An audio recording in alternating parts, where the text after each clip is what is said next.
Hey, welcome to the Tales of a Gearhead podcast. I'm your host, Stacey David.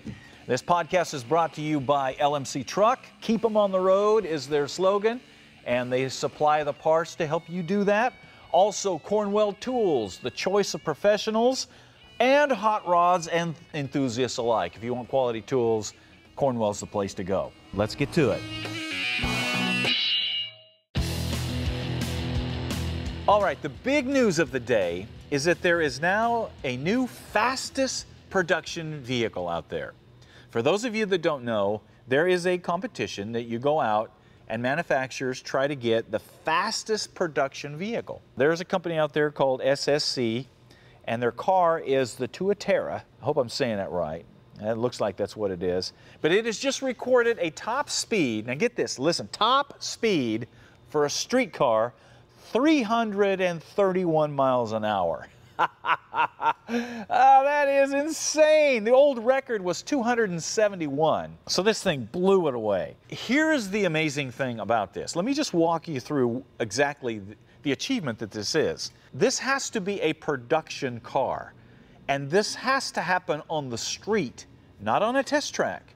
This is not a prototype car, so racing and prototypes on test tracks, those don't count. The way that they do this, for this record to count, is that you have to do consecutive runs in opposite directions within 1 hour of each other on a public highway.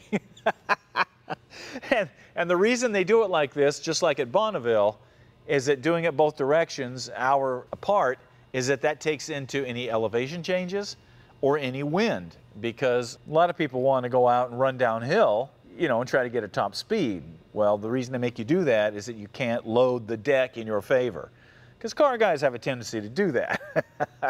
So anyway, these guys, SSC, they chose a 7-mile stretch of State Route 160 near Pahrump, Nevada, which is probably out there close to where they run the Silver State, and blocked this thing off, and they unleashed this car. Now, the test driver's name was Oliver Webb, and he said he thinks there's even more speed in the car. He said that as he approached the 331 miles an hour, he said the car climbed 20 miles an hour in the last 5 seconds, and the car was still pulling well. But he said the crosswinds is what actually made him back off a little bit. Yeah, can you imagine the crosswinds? The aerodynamics of that car to be able to go that fast is astronomical. If you've seen the car, look it up, the Tuatara. It's actually a really good looking car. Kind of looks like a McLaren, but it's not just a wedge or anything. It's actually got some style to it. One of the ways that this is possible, let me talk you through the specs of this car, because I know you're thinking it's like a Bugatti or something with an exotic V12 and 16 turbos and all that crazy stuff. No. This is a 5.9 liter twin turbo V8, and it's capable of 1,750 horsepower. Of course, my big question is, what is the gearing in this thing? Now, they don't tell you the gearing, but it is running a 7-speed transmission.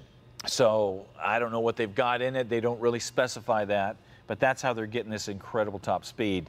Now, the power is not just one part of it. The drag coefficient and the aerodynamics are huge at this point. Heck, they're huge at 200 miles an hour. And the coefficient drag on this car is crazy low at 0.279. That is incredible. There's no drag at all. It's like a missile going through the air. And then it also has active aero, which helps maintain downforce at those speeds. So it's sucking it down on the ground. That's the only way that this thing cannot go airborne at that kind of speed. So incredible technological advancement in a street car. Now, here's the thing. Everybody's going, how much does it cost? Well, it's actually not that expensive for what it just did. The cost is 1.9 million bucks. Okay, yeah, but that's cheaper than a Bugatti. Now, here's the funny thing. SSC says they are going to make an affordable little brother to the Tuatara. It's going to look just like it, but it's only going to have 700 horsepower, and it's only going to cost around $300,000. So it's affordable, they say. Well, actually, ironically enough, that puts it right in the Ferrari, Lamborghini, Ford GT area. So for those sort of supercars, you know, it's right there. Now, they don't say what kind of top speed that the 700 horsepower version is going to have or any of the specs on it. But if you want one, 300,000. So get in line. They say they're only going to make about 25 a year, and they're going to cap it, I think they said, at maybe 100 or something like that. So you better get on it. Anyway, it'd be great to drive one of those at least once. What do you think the drag coefficient would be on the stunt double? The stunt double would have the drag coefficient of a brick. A loaf of bread going through the air. Square-bodied Chevy truck. They call them square bodies for a reason. I'd like to take it to a wind tunnel and just see the look on the people's faces. Are you serious? Oh, that's funny. That's funny. It's going to be a neat thing. I love it when people continue to move forward with this kind of stuff. You know, I remember when the 200 mile an hour in a streetcar thing was thought to be unattainable. And when people started breaking over 200 miles an hour, it was a big deal. 331? Holy smokes, that's rocking. You know, that's world-land speed record type stuff. I'm just glad for those guys when they were testing it that a rabbit didn't run across the road. Can you imagine? I knew I should have made a left turn at Albuquerque. You know, one question I get asked a lot is, what is a great first project for somebody? And my answer is always the same: an old truck. For several reasons. First of all, they're cheap, they're easier to find. It's okay if you drive them around all beat up. And there's great sources for parts from like LMC. They carry all kinds of stuff, whether you're doing a custom build, if you're doing an original build, you're doing a full-on hot rod thing, you can find stuff in their catalog. So getting parts is not that hard. And they really support the truck life, which is, if you've never been into the truck world, as you start to dig into the truck life, you'll see that it's kind of represents Americana. So if you need parts, man, LMC is the place to go. Quick question for you, because you've done the Silver State before. What is probably the fastest that you've done, say, out there? The fastest that I've done out there is around 200 miles an hour. What does the highway look like at 200 miles per hour when you're straight road or not? I mean, it's 200 miles per hour. What is that like? And then how does that compare with 331? Yeah, that's a really good question. You know, when there's a real change, when you get into a car and you run up to about 180, things start to get real quiet and the car starts to get really light on the road. I don't care what you're driving. And you know you're going way faster than you should be. But that jump from 180 to 200 is a completely different sort of thing. Like I said, the car feels really light. You start to get a lot more buffeting depending on what kind of car you're in. And you know you're pushing hard. I don't know, for me, all my senses get very heightened because it's, you know you shouldn't be going this fast. But the road coming at you, of course, every car I've been in at that kind of speed has been very low to the ground. The road is just flying at you. The sense of speed is phenomenal.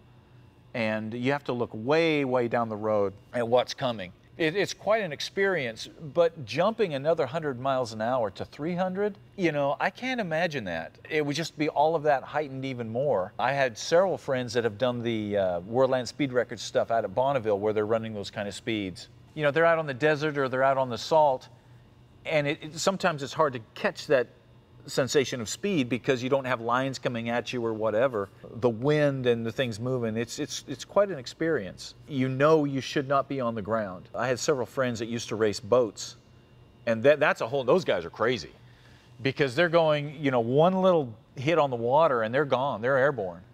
And they know it, so they're just praying, you know, that they keep that nose down. It's kind of like when you step up, you know, in streetcar land, you know, 400 horsepower, you know, you start jumping up to 500 horsepower, 600 horsepower in a streetcar. Once you get over that and you get into supercharged 700, 800 horsepower area, it has a wholly different feel to it. When you unleash the car, it causes pain. It throws you back so hard, you know, you're like, something's not right here.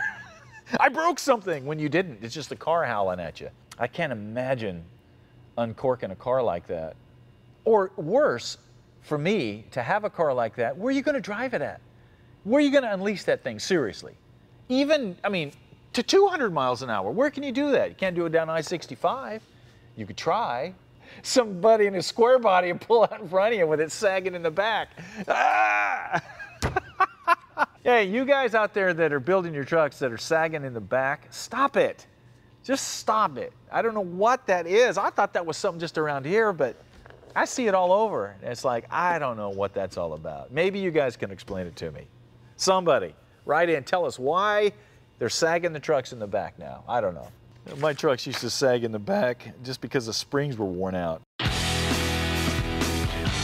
You know, one question I get a lot these days is, where do you go to find quality tools? And that's a legitimate question, because you used to be able to go down and buy them at the hardware store, but you can't anymore. But a great solution is somebody like Cornwell Tools. Not only are they America's oldest tool company, they've been in business 100 years, man, so they know what they're doing. It's the top level tools, but they also deliver right to your door. So all you have to do is get on their website, find out where a dealer is near you, and the guy will show up.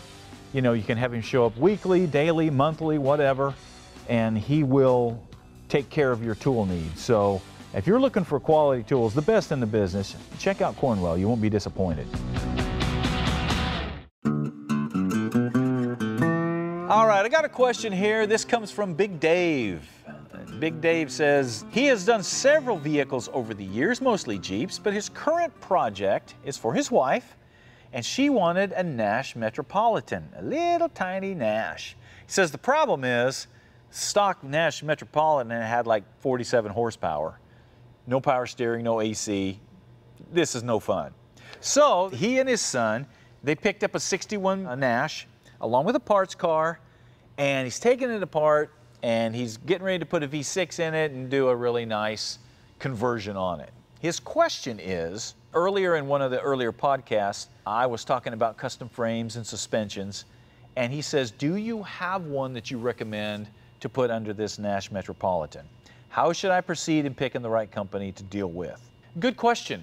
I'll tell you what, there's a lot of companies out there that make really good suspension. There's Heights and there's TCI, and of course there's the Roadster Shop, and there's all kinds of things like that. But most of those deal in the more popular cars, your 32 Fords, your 34 Fords, your Chevys, you know, things like that, because that's what the main cars that people were doing. Was something odd like a Nash, the first place I would send you would be Fat Man Fabrication.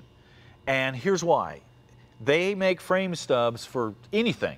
If they don't have it, send them your car and they will come up with one. I know they have a frame stub for that Nash. That will allow you to put like a Mustang 2 style suspension in the front of that thing. And they will also do complete frames if you want to go that route, or if you want to just do a front suspension.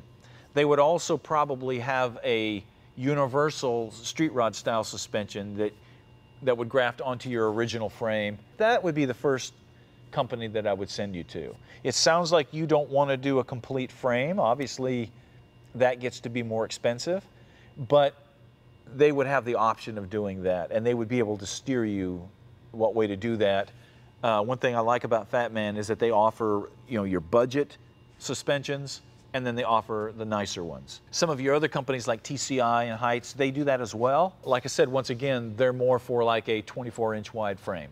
And if you have anything different than that, then you have to be the one that fabricates it and makes it fit. So that would be my first stop. The biggest thing, though, is talk to the tech people at these companies, tell them what you want to do, and see what they recommend. A lot of times they will recommend something that will keep you from going down a very expensive path you don't want to do. So good luck to you, Big Dave. I assume that you are a big dude, so it would be interesting to see Big Dave in a little Nash Metropolitan. Okay, the next question I've got here comes from Robert. Robert says, I own a garage-kept, low-mileage 2011 GMC Sierra 1500 4x4 with front disc and rear drum brakes. He says, I purchased it new and I was misled by the dealer when I was told that the Silverado and Sierra pickups did not come with rear disc brakes until you purchased the 2500 or 3500 HD models. I later found that not to be true. I bet that was an interesting conversation with the dealership, Robert. Anyway, he says, I would like to upgrade the rear brakes to discs. What would be involved in doing so? Actually, Robert, you might be in luck with that. The first thing that you want to do is find out if it was truly an option on your 1500, then you probably can find one in a salvage yard and just pirate the rear disc brake assemblies off of the stock truck. That would be your cheapest way to go. Now, what you will have to look is if the rear end is different. It might be, but usually they're not. Basically, they'll take the same housing and there will be a bracket that bolts to the housing that holds the caliper. And if it's drums, obviously it'll just hold the backing plate. If that's the case, you're in luck. And you can just get all the parts out of a salvage yard and transfer them onto your current vehicle.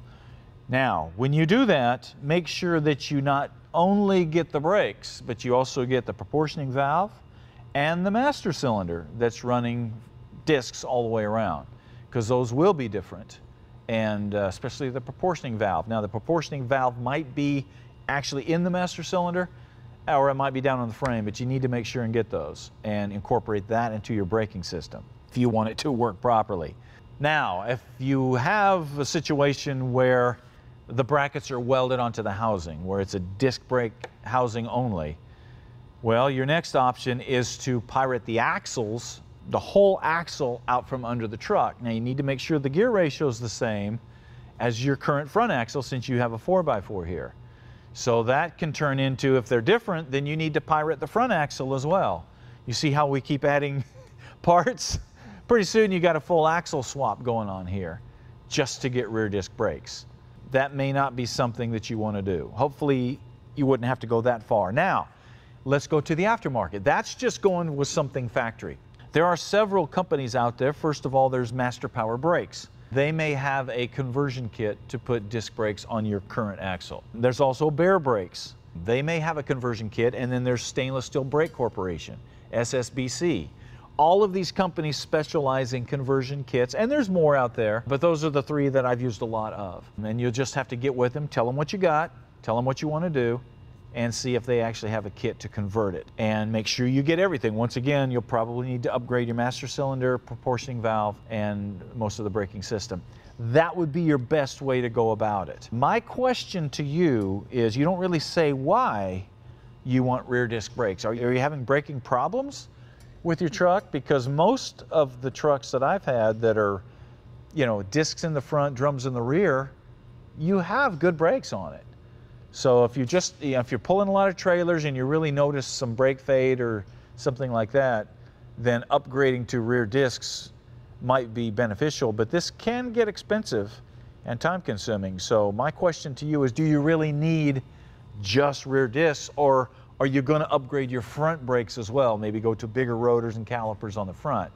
Now, if you're doing that, absolutely going to discs on the rear. So you're doing a full brake upgrade. And once again, Master Power Brakes, Bear, Stainless Steel Brake Corporation, they can help you on that as well. So hopefully that gives you some ideas about upgrading your brakes. I remember the first time that I did a disc brake conversion on one of my project cars. I was in high school, man. I had a Mustang. And I wanted to put rear disc brakes on it because that was cool. All the cool people had four-wheel disc brakes. And I had discs on the front, drums on the rear, and the car stopped fine. But oh no. No, I needed to put a 9-inch Ford in there with disc brakes. So I hunted and I hunted, and I found one of those Lincoln Versailles rear ends that, you know, they bolted into the early Mustangs and had disc brakes, and it was cool. I put that thing in there, man. And I didn't know anything about matching master cylinders and, you know, proportioning valves or anything like that. Nobody was talking about that kind of stuff. And I hit the brakes on that. It was like I didn't have any brakes at all in the rear. You know, it still stopped okay from the front, but it made no difference at all at first. And I was like, what is up? You know, and that's how I learned, you know, you had to match all that stuff up and make it work properly. Not to mention making your emergency brake cables, you know, reach and work and actuate the rear brakes properly. So there's a lot to this. So make sure you're taking your time, planning it out, doing some research. Doing a brake upgrade is one of the best things you can do to a vehicle, but it's also something you can screw up pretty quick if you're not careful. That was an expensive rear end too, man. Oh, yeah. At the time, it was like, man, guys would walk up and you got that Lincoln Versailles rear end there? It's like, there's no Lincoln Versailles with any rear ends anymore. That and the Granada front brakes. That was the big Mustang thing at the time. Bolt right on.